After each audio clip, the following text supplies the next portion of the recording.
Uma boa noite a todos. Então sejam todos bem-vindos.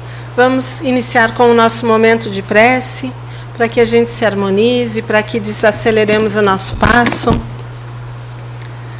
Vamos agradecer a Deus por esta casa que nos recebe, por este dia, pela vida que nos é concedida. Que possamos a cada dia mais, cada um de nós, irmos entendendo o que é sermos cristãos, porque é que nós somos chamados daqueles que imitam o Cristo, daqueles que seguem o Mestre, porque é que isto deve fazer a diferença em nossa vida, que a gente consiga a cada dia mais entender o significado de sermos cristãos e que sejamos a cada dia melhores cristãos. Que tenhamos hoje uma boa palestra e que assim seja. É sempre um grande prazer aqui nesta casa estar, pois nós, que aqui à frente estamos, somos quem mais aprende. Somos os mais beneficiados desta tarefa de vir aqui falar de Jesus, falar dos ensinos do Espiritismo, que tanto nos auxiliam para melhorar a vida. Para hoje o tema é Diante da Vida. Ele é o título de um capítulo deste excelente livro. É o livro escolhido pela nossa área de comunicação para inspirar todas as palestras do mês de fevereiro. O nome do livro é Superando a Ansiedade. A autora é Eulália Bueno e o texto, que se chama Diante da Vida, logo no início, ele nos chama a refletir. Diante da vida, no dia a dia, como é que a gente se comporta quando alguma aflição, alguma dificuldade vem até nós? Ficamos todos chorosos, lamentando, ai, mas que droga, que vida, ninguém me entende, ninguém me ajuda, ou buscamos nos fortalecer na fé? Às vezes de um jeito, às vezes de outro, não é? Depende de nosso humor, depende do quanto estamos saudáveis ou frágeis. Mas há algumas coisas que nos causam uma aflição de fato. Aflição é uma dor física ou uma dor moral que se prolonga, que fica tempo conosco, que permanece dia após dia, às vezes vários dias, nos causando tristeza, nos causando uma opressão. Aflição, então, é um estado daquele que sofre. E diante da vida, diante do dia a dia, dos sofrimentos que a vida nos impõe, é normal que a gente se entristeça, mas é normal que passados alguns dias a gente volte a se erguer. A gente volte a ter ânimo, bom ânimo, enxergar as coisas boas da vida. Às vezes a gente se prolonga vários dias enxergando apenas as coisas ruins da vida. Mas precisamos olhar para o lado certo, buscar entender o que é preciso ser entendido para que a gente tenha condições de cada dia mais nos erguermos mais rápido. Não é porque a gente é cristão, porque a gente tem fé, porque a gente é espírita, que a gente não sofre. Quando a gente tem alguma tristeza, alguma grande decepção, a gente sofre. Mas a gente vai aprendendo com o tempo a sofrer por menos tempo. A gente vai aprendendo os recursos que a nossa fé, que a nossa religião nos oferecem para que a gente se erga, para que a gente consiga enxergar a vida com beleza, com alegria. Mas cada um de nós sofre de um jeito bem diferente. O que nós não devemos, como pessoas caridosas que somos, ou que desejamos ser, ou que devemos ser, a gente não deve ficar dizendo para alguém que está em sofrimento, ah, mas olha, guri, tu tem tudo, para de sofrer, levanta, vai viver a vida. Mas a gente às vezes deixa escapar e diz, né? Ah, tá sofrendo por quê? Olha, tu é tão saudável. Chega de ficar aí se coitadeando. Vamos levantar. Vamos viver a vida. Mas cada um de nós, de quando em quando, tem uma queda. Tem algo que lhe oprime o coração. E para cada um de nós, esse sentimento é bastante diferente. Vou dar um exemplo. Há pais e mães que precisam se despedir de um filho jovem pela morte, pela desencarnação. E não raro a gente vê um pai ou uma mãe que se despede de uma criança ainda pequena, dizendo: a vida acabou para mim. A vida não tem mais nenhum sentido. Não sei como vou continuar vivendo. E há outros pais que, ao se despedirem dos seus filhos ainda jovem, agem bem diferente.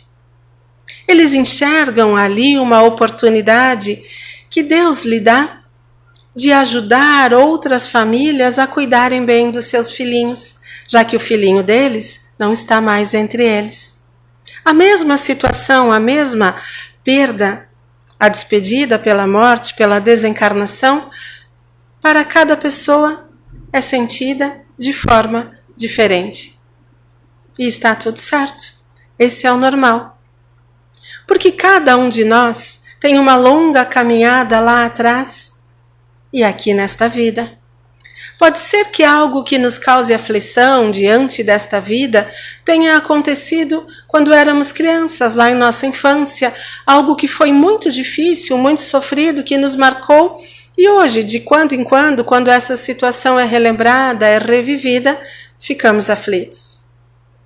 Pode ser ainda que em outra vida algo tenha acontecido que tenha sido muito difícil de ser superado, de ser entendido.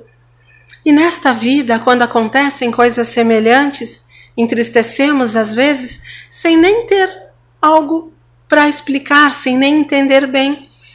Acontece algo diante da vida e a gente entristece, uma tristeza profunda. A minha mãe dizia, a tristeza que vem lá do pé. Quando a gente ficava suspirando assim pela casa, a mãe dizia, aí tá com a tristeza que vem lá do pé. Claro, tristeza é, cada um sente num lugar diferente, né? Mas era o jeito da mãe dizer que era profunda aquela tristeza. E parece que faz bem sentido, uma tristeza que abate o corpo inteiro.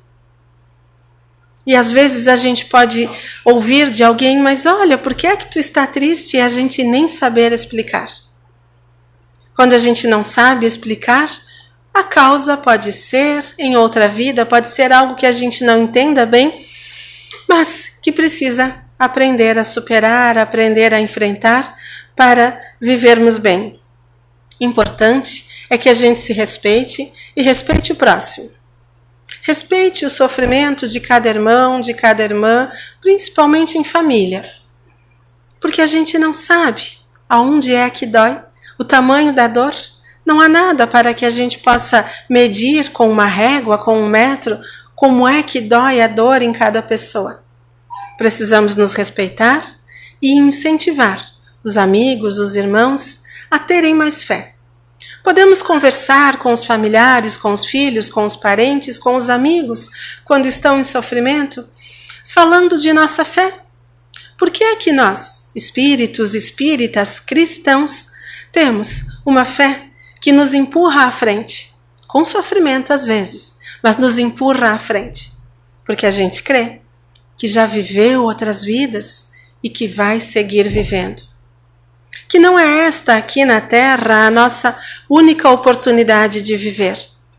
Que se algo está dando muito errado, se o nosso corpo está adoentado, isso não vai definir o nosso ser, a nossa existência para um todo sempre. Já ouvimos falar que não há mal que sempre dure? Já ouviram isso? Ah, mas às vezes a gente pode morrer desse mal, não é?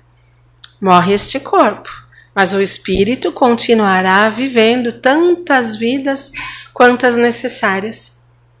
E a boa notícia que nós, espíritas, acreditamos e buscamos difundir é que todo mundo irá aprender. Todo mundo irá se curar de todos os seus problemas, sem exceção. É uma verdade que Jesus nos ensinou. E vários outros espíritos vêm nos dizendo a mesma coisa, através de livros, através de psicografias, através do nosso entendimento pela leitura dos bons livros. A vida segue. A vida segue sendo vivida até que a gente seja um bom espírito, um anjo, um espírito iluminado, que não mais façamos o mal e que não mais haja sofrimento, que possa nos causar dor ou aflição. Mas até lá precisamos, nesta vida, aqui e agora, ir aprendendo a superar todas as nossas dores. Nós aprendemos com Jesus quando nos disse o que registrou o evangelista Mateus, no capítulo 5, num texto conhecido como o Sermão do Monte. Àqueles que ainda nunca abriram o Novo Testamento, no capítulo 5 de Mateus, a gente sugere que abra e aproveite desse texto tão lindo, aonde diz: bem-aventurados os que choram, porque serão consolados. Bem-aventurados os famintos e os sequiosos de justiça, porque serão saciados. Bem-aventurados os que sofrem perseguição pela justiça, porque é deles o reino dos céus. E o texto segue ainda falando sobre o nosso propósito de vida. Logo a seguir, depois das 8 bem-aventuranças, que eu escolhi não falar sobre todas elas para deixá-los curiosos, para que vocês tenham a curiosidade, abrir o Novo Testamento, capítulo 5, Mateus, ler o Sermão do Monte e relembrar para aqueles que estão esquecidos ou conhecer para aqueles que não sabem quais são as 8 bem-aventuranças que Jesus citou e Mateus ali registrou. Mas qual será o significado deste ensinamento, destas palavras? Será que Jesus estava dizendo: olha, irmãos, é uma bem-aventurança sofrer, ficar aflito? Será que combina com o ser amoroso, com as lições de Jesus, essa afirmação? Sofrer é bom? Certo que não, né? Jesus estava dizendo, conforme segue o texto, que nós precisamos aprender a cumprir o nosso propósito. Logo depois das bem-aventuranças, ele diz: vocês são, nas minhas palavras, não é o que lá está, vocês são o sal da terra. E se o sal não salgar, qual é o propósito? Por que é que existiria sal se o sal não salgar? E o Sermão do Monte é tão lindo que ele segue dizendo: vocês são a luz do mundo. E qual é o propósito da luz, se não iluminar? Então era Jesus dizendo: amigos, irmãos, precisamos aprender por que é que sofremos, por que é que estamos aflitos de quando em quando, para que logo ali, adiante, à frente, a gente não mais sofra. Aí sim, combina com o mestre amoroso e bom, né? De forma alguma faria sentido ele apenas dizer: ah, bem-aventurado o aflito, esse sim irá para o reino dos céus. Essa não é uma verdade, porque estaria excluindo aqueles que não são aflitos, se só os aflitos fossem para o céu. A verdade é, todos iremos para um reino melhor do que este que aqui estamos. Uma casa do Pai, uma das muitas moradas do Pai, mais feliz do que esta terra, do que esta casa, do que este local onde nos encontramos hoje. Mas Jesus, em toda a sua amorosidade, estava dizendo nas bem-aventuranças que a gente pode ir bem devagar, muito devagar ou mais depressa. Que a gente pode ficar aqui sofrendo de novo, sem buscar entender o motivo do sofrimento, ou a gente pode buscar entender, para que logo ali adiante a gente não sofra mais. E essa é a nossa tarefa. Ser bem-aventurado porque entendemos o sofrimento. E quando ele começa a tomar conta de nós, que a gente já se erga, que a gente se fortaleça na fé, que a gente peça a Deus a força, a fortaleza que a gente precisa para enfrentar qualquer dificuldade, qualquer aflição. E Deus, que é todo amor, todo bondade, nos atende sempre, irmãos. Sempre que a gente pede, sempre que a gente faz prece, dizendo: Deus me concede, Deus me dá, Deus sempre dá. Sim ou não? Não, né? E ainda bem. Ainda bem que Deus não nos dá tudo, porque nós não sabemos o que é bom para a nossa vida. é Ele quem conhece o nosso passado, é Ele quem sabe do nosso futuro e às vezes nos concede exatamente o que a gente pede, mas às vezes não concede porque Ele sabe, não nos dá aquilo que a gente pede porque Ele sabe o que é bom para cada um de nós, o que é que nós precisamos enfrentar, aprender. Já pensou se a gente sempre dissesse a Deus, Deus, livrai-nos do mal, e Deus sempre nos livrasse do mal? Sem exceção, todas as vezes. Nos livrar do mal também pode ser aprender a parar de atrair esse mal para a nossa vida. Aprender a parar de fazer o mal aos outros. Ou aprender a parar de sofrer com aquilo que não merece a nossa energia, que não merece o nosso sofrimento. Aí sim, Deus concede. Livrai-nos do mal. Que a gente aprenda a parar de fazer, a sentir demais, a causar o mal. E aí Deus vai nos ajudar. Esse é o propósito de tudo que a gente passa, de bom e de ruim. Não são só, de forma alguma, os sofrimentos que nos ensinam. Há quem acredite que a gente aprende mais pela dor do que pelo amor. Mas quando Jesus veio à Terra, qual foi a sua principal mensagem? Amor. É claro que um espírito bondoso como ele não ficaria dizendo para cada um de nós que sofrer é melhor. Como um irmão mais velho, como um mestre, um orientador, ele sempre dizia: fazer o bem, amar, ajudar é o caminho. É o caminho mais rápido para o bom reino do Pai.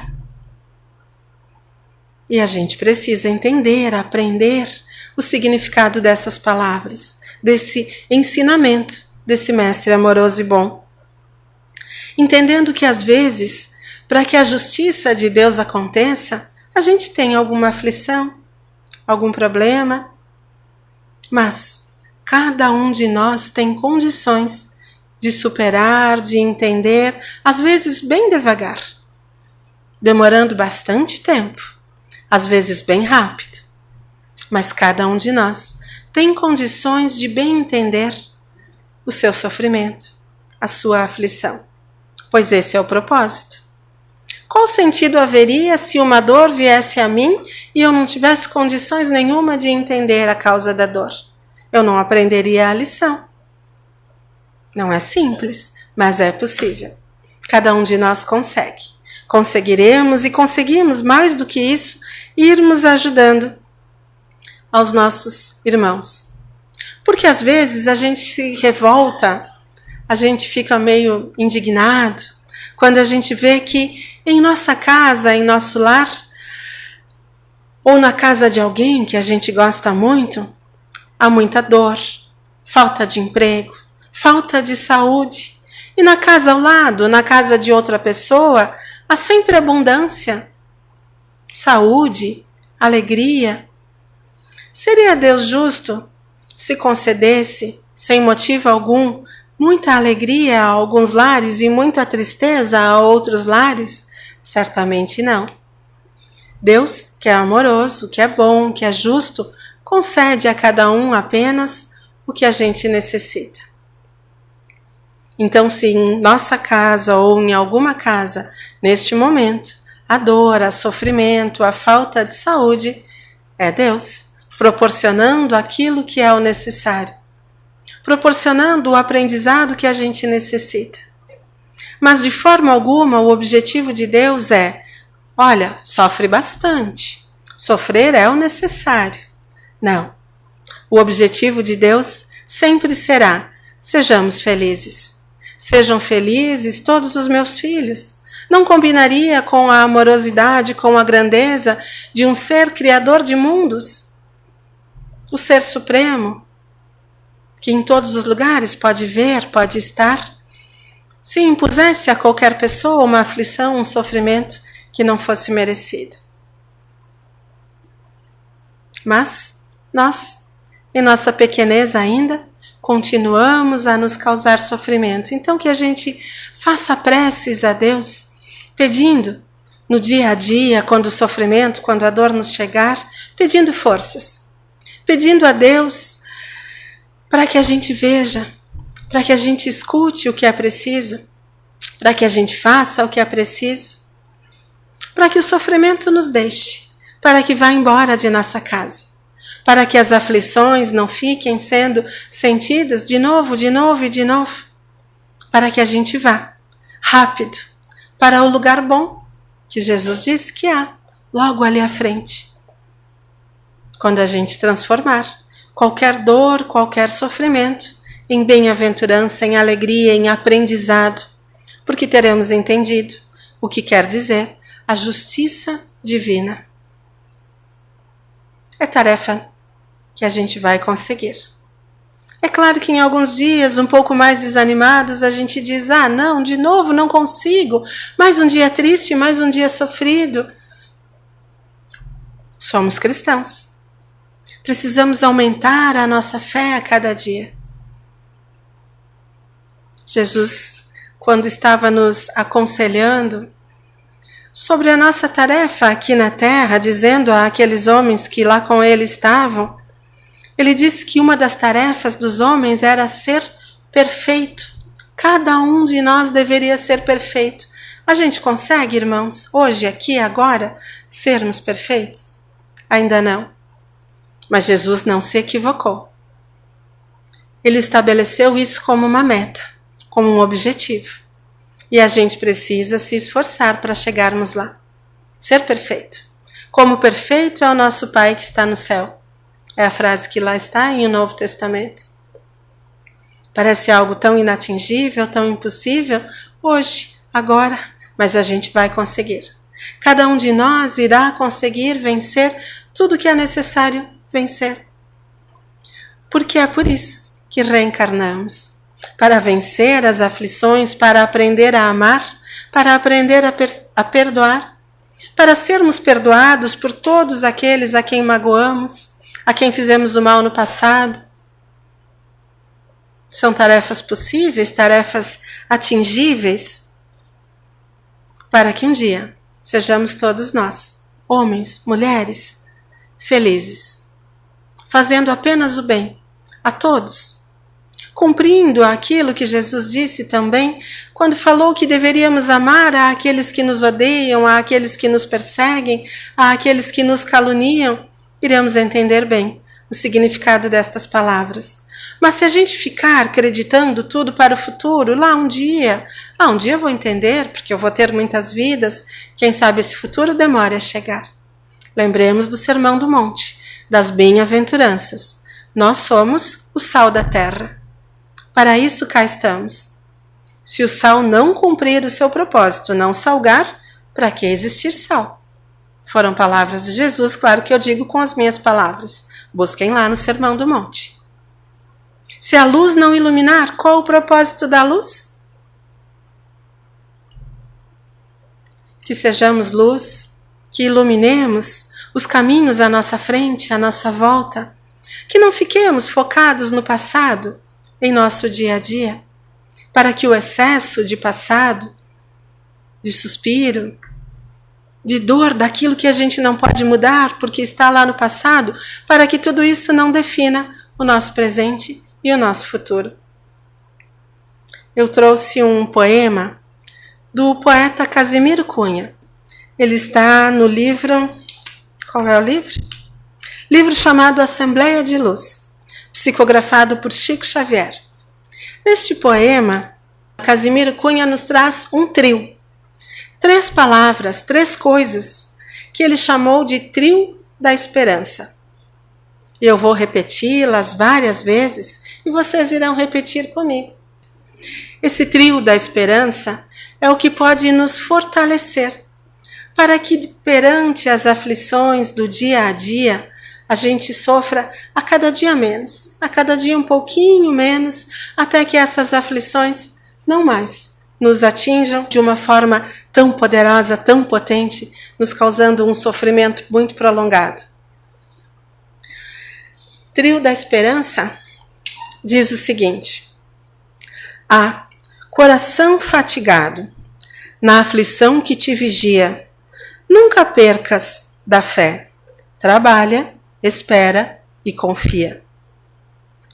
Por mais lutes, mais avanças, em triste e espinhosa via, não esmoreças, contudo, trabalha, espera e confia.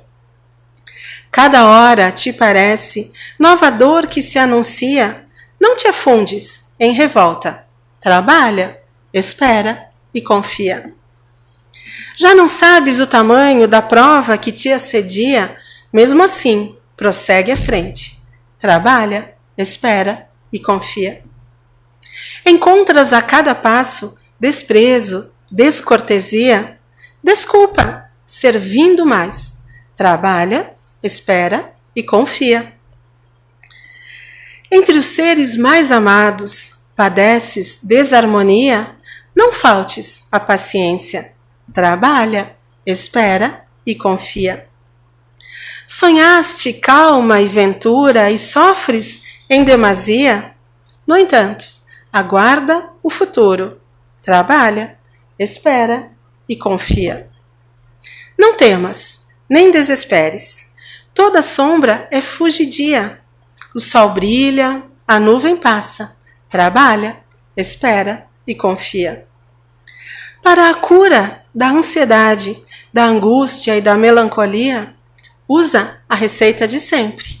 Trabalha, espera e confia. Cada manhã, Deus te fala, na bênção de um novo dia. Se queres felicidade, qual é a receita, irmãos? Que a gente trabalhe, que a gente espere, que a gente confie. E agora vamos à nossa prece final e ao nosso passe. Agradecemos a Deus o nosso corpo, a nossa saúde, as palavras amorosas do Mestre Jesus, que a terra veio nos ensinar e segue nos ensinando, para que aprendamos a trabalhar, a servir, a confiar no Pai amoroso e bom, que a todos proporciona o necessário, o justo, o correto, para o aprendizado necessário do agora. Que aceitemos as provas da vida, assim como aceitamos a cada alegria que nos chega no dia a dia, para que sejamos pessoas mais felizes, mas a cada dia verdadeiros cristãos, com fé no futuro, com alegria em nossas palavras, em nossos atos, alegrando a todos à nossa volta, e que assim seja.